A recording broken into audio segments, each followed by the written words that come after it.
ಯಾವ ಹೆಂಡತಿನೂ ಬೇರೆ ಹುಡುಗಿ ಜೊತೆ ಡ್ಯಾನ್ಸ್ ಮಾಡಿದ್ರೆ ಪ್ರೋತ್ಸಾಹ ಅಂತೂ ಮಾಡಲ್ಲ. ಸ್ಕಿಟ್ಟು ನಾನು ಅತಿ ಹೆಚ್ಚು ಈ ಥರ ಸ್ಕಿಟ್ಟೇ ಜಾಸ್ತಿ ಮಾಡಿರೋದು.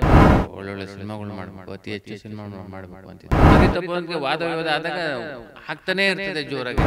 ನನ್ನಿಂದ ಗೊತ್ತಿಲ್ಲದೋ ಏನೋ ತಪ್ಪಾದಾಗ ದಯಮಾಡಿ ತಿದ್ದಿ ಬುದ್ಧಿ ಹೇಳಿ. ಅವರಿಗೆ ಹೊರಗಡೆ ಬಂದಮೇಲೆ ನಿಮ್ಮ ಪತ್ನಿ ಏನಂದ್ರು? ಎಲ್ಲ ಹುಡುಗಿರ ಅಲ್ಲೂ ಕೂಡ ಹೇಳ್ತಾ ಇದ್ರು, ನನ್ನ ಜೊತೆ ಒಂದಿನ ಡ್ಯಾನ್ಸ್ ಮಾಡಿಲ್ಲ, ಅಲ್ಲೆಲ್ಲ ಹುಡುಗಿರ ಜೊತೆ ಎಲ್ಲ ಡ್ಯಾನ್ಸ್ ಮಾಡ್ತಿದ್ದಿ ಅಂತ ನಿಮ್ಮ ಕಾಲು ಎಳಿತಾ ಇದ್ರು. ಸೊ ಎಷ್ಟು ವಧೆ ಬಿತ್ತಾ, ಪೆಟ್ಟು ಸಿಕ್ತಾ? ಇಲ್ಲ, ನನ್ನ ಹೆಂಡತಿ ನನ್ನ ಎಲ್ಲ ಕಾಮಿಡಿ ಶೋಗಳನ್ನ ನೋಡಿರೋದ್ರಿಂದ ನನ್ನ ಪ್ರೊಫೆಷನಲ್ಲಿ ಅದು ನನ್ನ ಗಂಡ ಏನು ಮಾಡಿದ್ರು ಚೆನ್ನಾಗಿ ಮಾಡಲಿ ಅನ್ನೋದು ಅವರು ತುಂಬ ಪ್ರೋತ್ಸಾಹಿಸ್ತಾರೆ.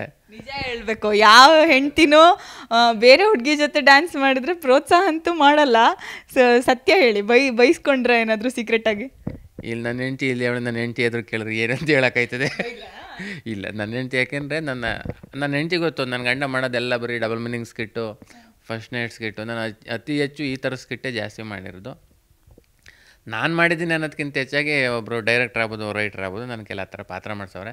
ಅದರಿಂದ ನಾನು ಪಾತ್ರ ಮಾಡ್ಬೇಕಾದ್ರೆ ಆ ಥರ ವ್ಯಕ್ತಿತ್ವ ಆಚೆ ಬಂದಾಗ ತುಂಬ ನೀಟ್ ಅನ್ನೋದು ನನ್ನ ಹೆಂಡತಿಗೆ ಇಲ್ಲ ಇಲ್ಲ ಇಲ್ಲ ನನ್ನ ಹೆಂಡತಿ ಯಾಕೆಂದರೆ ತುಂಬ ಗಿಚಿಗ್ಲಿ ವೇದಿಕೆ ಮೇಲೆ ತುಂಬ ನೋಡಿರೋದ್ರಿಂದ ಆ ಥರ ಏನಿಲ್ಲ ಅಷ್ಟೇ. ಇಷ್ಟೊಂದು ಶೋಗಳನ್ನು ಮಾಡಿ ನಿಮ್ಮ ಹೆಸರನ್ನು ನೀವು ಆಲ್ರೆಡಿ ಕಲರ್ಸ್ ಕನ್ನಡದಲ್ಲಿ ಚಂದ್ರಪ್ರಭಾ ಅಂದರೆ ಎಲ್ರಿಗೂ ಕೂಡ ಗೊತ್ತು. ಬಿಗ್ ಬಾಸ್ ಅದು ನಿಮಗೆ ಎಷ್ಟು ಪ್ಲಸ್ ಆಯಿತು ಅನಿಸುತ್ತಾ? ಬಿಗ್ ಬಾಸ್ ಆ್ಯಡ್ ಆನ್ ಆಯಿತು ಅನಿಸುತ್ತಾ? ಏನು ಅನಿಸುತ್ತೆ ನಿಮಗೆ? ನನಗೇನು ಅನ್ನಿಸ್ನೇ ಇಲ್ಲ. ಈಗ ಹೋಗ್ಬೇಕಾದ್ರೂ ಅದೇ ಚಂದ್ರಪ್ರಭಾ, ಬಿಗ್ ಬಾಸ್ ಒಳಗಿದ್ದಾಗಲೂ ಅದೇ ಚಂದ್ರಪ್ರಭಾ, ಆಚೆಗೆ ಬಂದಮೇಲೂ ಅದೇ ಚಂದ್ರಪ್ರಭಾ. ಅದು ಫೈನಲ್ ಅಲ್ಲ, ಓದೋ ಅಷ್ಟೇ ಓದೆ. ನನಗಿಷ್ಟ ಆದ್ಮೇಲೆ ಆಚೆ ಬಂದೆ. ಇನ್ನೂ ಮಾಡೋ ಅಂಥ ಕೆಲಸಗಳು ತುಂಬ ಇದೆ. ಸಿನಿಮಾ ಕಡೆ ಕಾನ್ಸಂಟ್ರೇಷನ್ ಮಾಡಬೇಕು, ಒಳ್ಳೊಳ್ಳೆ ಸಿನಿಮಾಗಳು ಮಾಡಬೇಕು, ಅತಿ ಹೆಚ್ಚು ಸಿನಿಮಾ ಮಾಡಬೇಕು ಅಂತಿದೆ. ಅದ್ರ ಕಡೆ ಗಮನ ಅಷ್ಟೇ. ನನಗೇನು ಬದಲಾವಣೆ ಆಗಿದೆ ಅಂತ ನನಗಂತೂ ಕಿಂಚಿತ್ತೂ ಅನ್ನಿಸ್ತಾ ಇಲ್ಲ. ಪೇಮೆಂಟು ಈಗ ಗಂಡು ಮಕ್ಕಳು ಸ್ಯಾಲ್ರಿ ಕೇಳಬಾರ್ದಂತೆ, ಹೆಣ್ಮಕ್ಳು ವಯಸ್ಸು ಕೇಳಬಾರ್ದಂತೆ. ನೀವು ಇದರಲ್ಲಿ ಏನೋ ಈ ಶೋ ಮಾಡಿರೋದ್ರಿಂದ ಕೇಳ್ತಾ ಇರೋದು. ಬೇರೆ ಶೋಗಳಿಗೂ ಇದಕ್ಕೂ ಏನು ಡಿಫ್ರೆನ್ಸ್ ಅನಿಸ್ತು? ಸಂಭಾವನೆ ಅದೆಲ್ಲ ಹೇಳೋಕ್ಕೆ ಹೋಗ್ಬಾರ್ದು. ಪೇಮೆಂಟ ಒಟ್ಟಿನಲ್ಲಿ ಏನು ಅಷ್ಟೇ. ಅಂದರೆ ದುಡ್ಡುಗೋಸ್ಕರನೇ ನಾವು ಬಿಗ್ ಬಾಸ್ ಮನೆಗೆ ಓದೋ ಅಂತ ಅಲ್ಲ. ಸತ್ಯವಾಗ್ಲೂ ಅವರು 100 ರೂಪಾಯಿ ಕೊಡೋರ ಜೊತೆಗೆ 10 ರೂಪಾಯಿ ಕೊಟ್ಟಿದ್ರು ಅದೊಂದು ಬೇಕು ಅಂತ ಅನಿಸಿರ್ತದೆ ಎಷ್ಟೋ ಜನಕ್ಕೆ. ಒಂದೊಂದು ಟೈಮಲ್ಲಿ ದುಡ್ಡೇ ಬೇಡ, ನಾವು ಹೋಗ್ಬೇಕು ಅನ್ನೋ ಥರ ಇರ್ತದೆ. ದುಡ್ಡು ನಿಜವಾಗ್ಲೂ ಇಂಪಾರ್ಟೆಂಟ್ ಅಲ್ವೇ ಅಲ್ಲ. ಯಾಕೆಂದರೆ ನಮಗೇನೋ ಒಂದು ದೊಡ್ಡ ಶೋ ಬಿಗ್ ಬಾಸ್ ಅನ್ನೋದು, ಹೋಗ್ಬೇಕು, ಅಲ್ಲಿ ಆಡಬೇಕು, ಗೆಲ್ಲಬೇಕು, ಎಲ್ಲ ಕರ್ನಾಟಕದ ಜನತೆ ಇಷ್ಟಪಡೋ ಥರದಲ್ಲಿ ಆಡಬೇಕು ಅನ್ನೋದು ಅಷ್ಟೇ ಮನಸ್ಸಲ್ಲಿ ಇರ್ತೇ ಹೊರತು ದುಡ್ಡನ್ನ ತಲೆಯಲ್ಲಿ ಇಟ್ಕೊಂಡು ನಾನಂತೂ ಹೋಗಿರ್ಲಿಲ್ಲ. ಈಗ ಅಶ್ವಿನಿ ಗೌಡ ಅವರು ಬಿಗ್ ಬಾಸ್ ಮನೆಯಲ್ಲಿ ಯಾವ ರೀತಿ ಆಟ ಆಡಿದ್ರು? ಬಿಕಾಸ್ ಅವರ ವ್ಯಕ್ತಿತ್ವದ ಬಗ್ಗೆ ತುಂಬಾ ಚರ್ಚೆ ಆಗ್ತಾ ಇದೆ. ಅವರು ರಕ್ಷಿತಾ ಅವರಿಗೆ ಒಂದು ಪದವನ್ನು ಬಳಕೆ ಮಾಡ್ತಾರೆ. ಸೊ ಬೇರೆ ಹುಡುಗಿರಿಗೂ ಕೂಡ ನೀನು ಬಕೆಟು, ನೀನು ಫ್ರೀ ಪ್ರಾಡಕ್ಟು, ಈ ರೀತಿಯಾದಂಥ ತುಂಬ ವರ್ಡ್ಸನ್ನು ಯೂಸ್ ಮಾಡ್ತಾರೆ.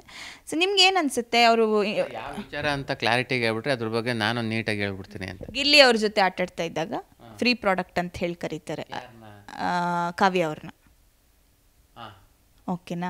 ಮತ್ತೆ ನೀನು ನೀನು ನನಗೆ ಯಾರು ಹೇಳೋದು? ಆಮೇಲೆ ನಾನು 100 ಸಿನಿಮಾಗಳನ್ನು ಮಾಡಿದ್ದೀನಿ, ನೀನು ಮಾಡಿ ತೋರಿಸು ಅಂತೇಳಿ ರಕ್ಷಿತಂಗೆ ಸವಾಲು ಹಾಕ್ತಾರೆ. ಈ ರೀತಿ ಪದೇ ಪದೇ ಮಾಡ್ತಾನೆ ಇರ್ತಾರೆ.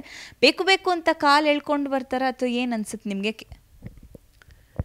ಇಲ್ಲ, ನೀವು ನೀಟಾಗಿ ಏನು ಅಂತ ಕ್ಲಾರಿಟಿ ಹೇಳಿದ್ರೆ ನಾನು ಅದ್ರ ಬಗ್ಗೆ ನೀಟಾಗಿ ಹೇಳೋಕ್ಕೆ ಅನುಕೂಲ ಆಯ್ತದೆ. ಯಾಕಂದರೆ ನೀವೇನೋ ಹೇಳಿ ನಾನು ಹೇಳಿ ಬೇರೆ ಥರ ಸಮಸ್ಯೆ ಆಗ್ಬಿಡ್ತದೆ. ರಕ್ಷಿತಾ ಅವರಿಗೆ ಜಗಳ ಆಗುತ್ತೆ ಕಲಾವಿದರಿಗೆ ಚಪ್ಪಲನ್ನು ತೋರಿಸ್ತೆ ಅಂತ.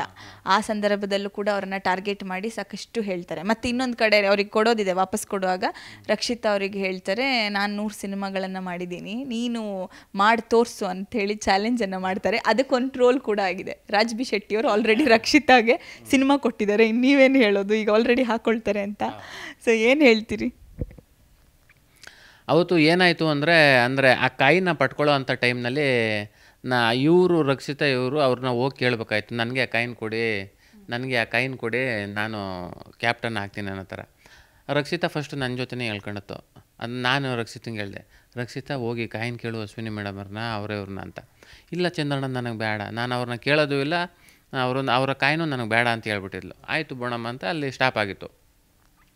ಅಲ್ಲಿ ಒಳಗಡೆ ಹೇಳ್ಬೇಕಾದ್ರೆ ಏನಾಯಿತು ಅಂದರೆ, ನನ್ನ ಕಾಯಿನ್ ಕೇಳಲಿಲ್ಲ, ಅದರಿಂದ ನಾನು ಅವರು ಕೊಡ್ತಾಯಿಲ್ಲ, ನಾನು ಬೇರೆಯವ್ರಿಗೆ ಕೊಡ್ತಾಯಿದ್ದೀನಿ ಅಂತ ಹೇಳಿದ್ರು ಅಶ್ವಿನಿ ಮೇಡಮ್ ಅವರು. ಆಗ ಏನು ಹೇಳಿದ್ರು ಕಾವ್ಯ, ನಿಮ್ಮ ಓಟು ನನಗೆ ಬೇಡ, ನನಗೆ ಇದು ಓಟು ಬೇಡ, ನಿಮ್ಮ ಓಟ್ ಏನಾರು ಬತ್ತು ಅಂದರೆ ನಾನು ಹಿಂಗೆ ತಳ್ತೀನಿ ಅಂತ ಹೇಳಿದ್ರು. ಅದು ಸುದೀಪ್ ಸರ್ವೆ ಅದು ನೋಡಿ ಯಾರ್ದು ತಪ್ಪು ಏನು ಅಂತ ಕೂಲಂಕುಷವಾಗಿ ಇಡೀ ಕರ್ನಾಟಕ ಜನತೆಗೆ ವ್ಯಕ್ತಪಡಿಸಿದ್ದಾರೆ. ಅದರಿಂದ ಅವರು ಚಪ್ಪಲಿ ತೋರಿಲ್ಲ ಅವ್ರಿಗೆ, ಅಶ್ವಿನಿ ಮೇಡಮ್ ಅವ್ರಿಗೆ.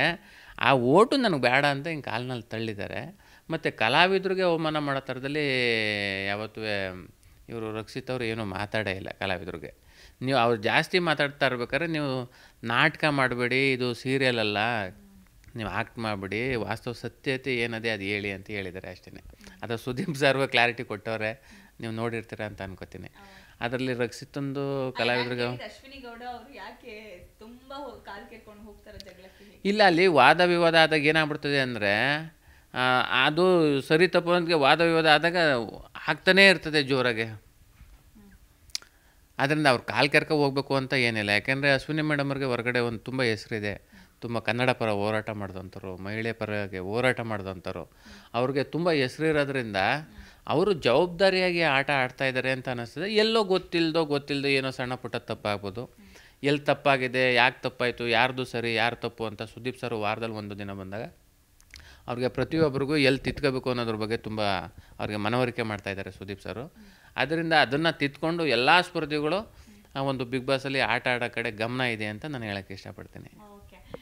ಚಂದ್ರಪ್ರಭಾ ಅವರೇ, ಕೊನೆಯದಾಗಿ ನಿಮ್ಮನ್ನು ಇಷ್ಟು ದಿನಗಳಿಂದ ಪ್ರೀತಿ ಮಾಡಿಕೊಂಡು ನಿಮ್ಮನ್ನು ವೀಕ್ಷಿಸ್ಕೊಂಡು ಇನ್ನೂ ಕೂಡ ಬಿಗ್ ಬಾಸ್ ಮನೇಲಿ ಇರಬೇಕಿತ್ತು, ಅವ್ರನ್ನ ಮಿಸ್ ಮಾಡ್ಕೋತೀವಿ ಅಂತ ಹೇಳುವಂಥ ಜನರಿಗೆ ಏನು ಹೇಳ್ತೀರಿ?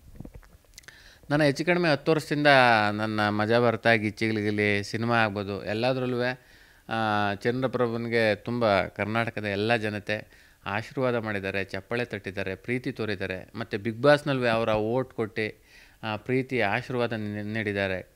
ನನ್ನಿಂದ ಗೊತ್ತಿಲ್ಲದೋ ಏನೋ ತಪ್ಪಾದಾಗ ದಯಮಾಡಿ ತಿದ್ದಿ ಬುದ್ಧಿ ಹೇಳಿ ಸದಾ ನಿಮ್ಮ ಪ್ರೀತಿ ಆಶೀರ್ವಾದ ಈ ಚಂದ್ರಪ್ರಭುನ ಮೇಲೆ ಇರಲಿ ಅಂತ ನಾನು ಹೃದಯಪೂರ್ವಕ ಧನ್ಯವಾದಗಳನ್ನ ಹೇಳ್ತೀನಿ.